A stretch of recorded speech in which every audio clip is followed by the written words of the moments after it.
নমস্কার সকলকে। আজকে জগদ্ধাত্রী পুজোর আগের দিন মানে বুধবার। আজকে ছোট্ট একটা ভিডিও শেয়ার করছি। বাড়িতে ভীষণ ব্যস্ততা, কারণ প্রচুর অতিথি আসবে। মা এখানে জিরেটা গুঁড়ো করে চেলে রাখছে একেবারেই, যাতে রান্নার তাড়াহুড়োর সময় এটা সহজেই ব্যবহার করা যায়। এখানে আজকে কাতলা মাছ আনা হয়েছে, সেটাকে আমি লবণ হলুদ তেল একটু মাখিয়ে রাখছিলাম।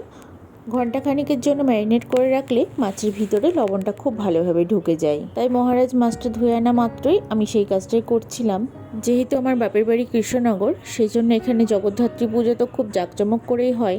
এই বছর জগদ্ধাত্রী পুজোয় আমার শ্বশুরবাড়ি থেকে সকলে এখানে ঠাকুর দেখতে আসার কথা আছে, সাথে করে তো মাসিরাও আসবে।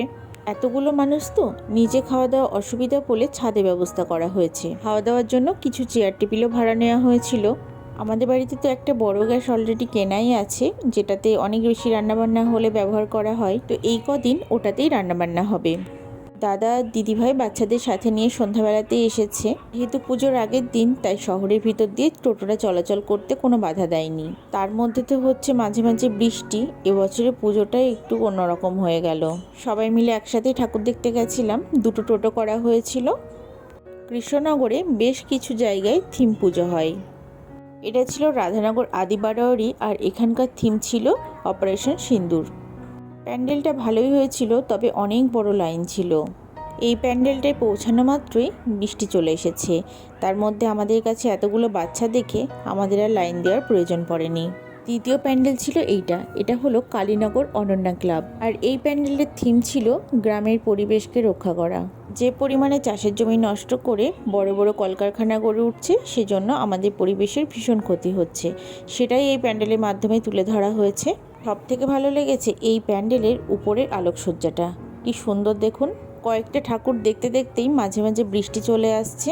অন্যান্য বছর জগদ্ধাত্রী পুজোয় যেভাবে ঠাকুর দেখি, এই বৃষ্টির জন্য সেটা একেবারে হয়নি বললেই চলে। আর এই প্যান্ডেলটা হলো শক্তিনগর ক্লাব। প্যান্ডেলটা একটা বড় মাঠের মধ্যে করা হয়, আর মেলাও বসে, তবে বৃষ্টির জন্য সবই উঠে গেছে।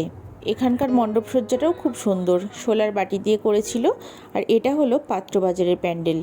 কৃষ্ণনগরের জগদ্ধাত্রী পুজোয় এই পাত্রবাজারের মণ্ডপসজ্জার বরাবরের একটা সুনাম রয়েছে। বৃষ্টির কারণে আলোকসজ্জাটা একটু কম ছিল, তার জন্য প্যান্ডেলগুলো খুব একটা ফুটছিল না।